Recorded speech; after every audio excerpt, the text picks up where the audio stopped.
Não ligue para a opinião alheia. Simplesmente cumpra a sua missão. É sobre esse ensinamento que vamos discutir no vídeo de hoje. Tomando como base os ensinamentos do maior mestre que já passou pela face da terra, Jesus Cristo. Fique no vídeo até o final, pois esta é mensagem importante para você, que certamente vai mudar sua vida. O propósito deste vídeo é trazer uma mensagem que vai te libertar de julgamentos e preconceitos, de modo a fazer sua mente livre e preparada para o sucesso.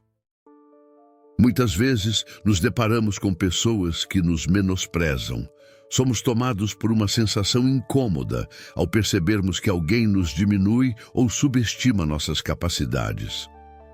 É importante lembrar que grandes gênios foram desencorajados por pessoas próximas e até por familiares. Na Bíblia mesmo encontramos alguns exemplos. Davi era tido como fraco por seus irmãos, a ponto de se surpreenderem quando Deus o ungiu rei.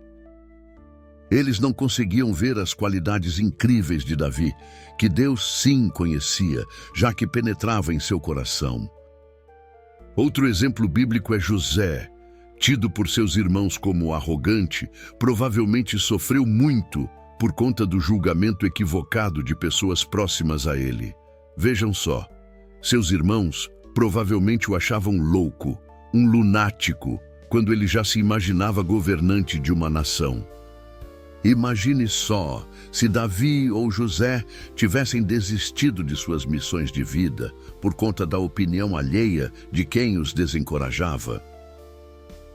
Trazendo o raciocínio para tempos atuais e até para descontrair, você sabia, por exemplo, que o melhor jogador de futebol de todos os tempos, Pelé, foi rejeitado pelo Corinthians?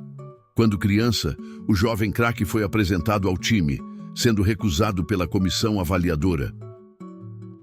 Pouco tempo depois, no Santos, Pelé fez história e marcou para sempre os rumos do esporte e, por que não dizer, de todo um século em vários aspectos. Ou seja, a comissão avaliadora não conseguiu enxergar os talentos de Pelé. Ele já sabia que seria um grande atleta, mas os olhares humanos não conseguem penetrar um coração. Os irmãos de José não viam nele um rei, mas ele, sim, já estava internamente preparado e disposto para sua missão.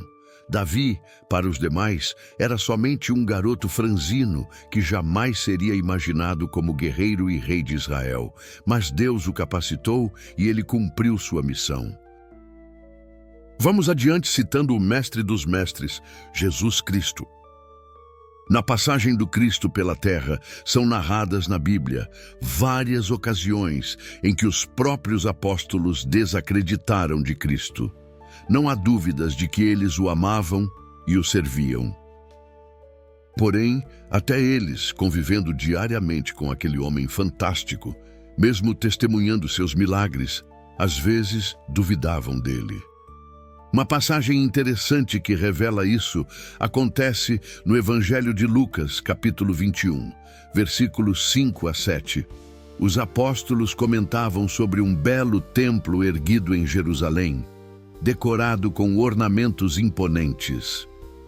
Na verdade, como se percebe, eram comentários que escondiam uma angústia entre os apóstolos sobre quando eles, portanto, também reinariam com Jesus sobre a humanidade. Se Jesus era rei, onde seria seu palácio? Jesus os repreendeu dizendo que dias depois, ali não ficaria pedra sobre pedra. A compreensão limitada naquele momento dos apóstolos enxergava o imediato, as coisas materiais. Talvez estivessem inseguros, afinal de contas, estavam há tempos seguindo Jesus, peregrinando entre povoados, mas sem entender muito bem de que reino, afinal, Cristo era rei. Jesus não se impressionava com o material, com o poder circunstancial daqueles que governavam o povo de Israel. A exuberância do templo não era relevante. Cristo tinha o olhar voltado para milhares de anos no futuro e os reflexos da sua mensagem, ou seja, para coisas muito maiores. Apesar da opinião vacilante dos apóstolos, ele, o mestre dos mestres, sabia sua missão e seu propósito. E vamos aqui ao exemplo que melhor ilustra este raciocínio. Judas mesmo, que ocupava uma posição importante no grupo, a de tesoureiro, provavelmente desconfiou que Jesus era mesmo rei. Olhando aquele homem com as costelas aparentes, vivendo entre os pobres, doentes, famintos, lhes fazendo caridade, deve ter menosprezado seu mestre. Judas provavelmente pensava: como poderia alguém tão aparentemente modesto, sofrido, filho de artesãos, alguém tão humilde que não dava a mínima para castelos, não queria ter um exército, não queria acumular financeiramente? Como alguém assim tão simplório poderia se dizer rei dos reis? Judas duvidou tanto do que via que trocou o Deus encarnado por algumas moedas. Mais uma vez, o olhar humano, limitado e curto, não enxergou o valor profundo das coisas. E Jesus, com seu poder, sabia que Judas pensava assim dele, tanto que antecipou sua traição. E aqui uma excelente lição do mestre dos mestres.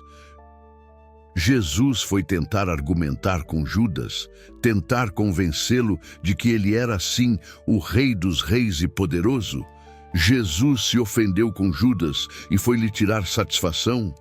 Há alguma passagem na Bíblia em que Jesus foi bater boca com Judas? Claro que não.